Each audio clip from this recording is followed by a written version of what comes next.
I found him on the beach. Later, when he had recovered enough to tell his story, he said that the last thing he remembered was falling from the deck of a sinking ship and a woman with golden hair pulling him to safety. He must have had a guardian angel looking after him that day to arrive safely on shore, still alive and breathing.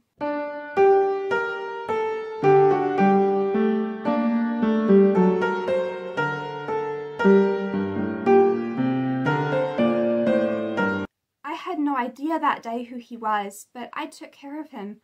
I dried him off and fed him and nursed him back to health, and then, when he was able to, he left, back to the life he was living before a storm at sea blew him into my path. I didn't think I'd ever see him again. Then one day, my parents came to see me. They said it was time for me to get married.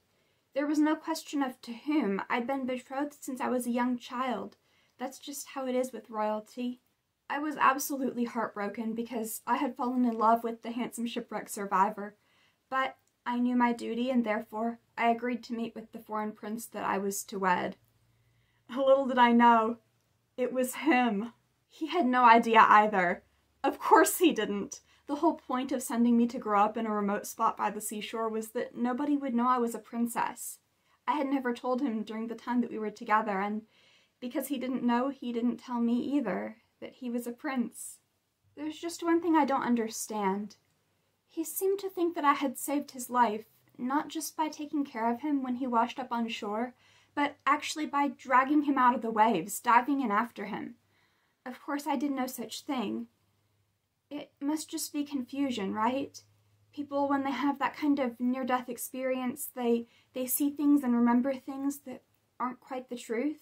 I can't imagine any human being would be capable of what he described. And yet, I can't help but wonder. There's this girl who trails around after him. She can't speak, but she looks like me. And she looks at him the way I assume that I do. No, that's nonsense.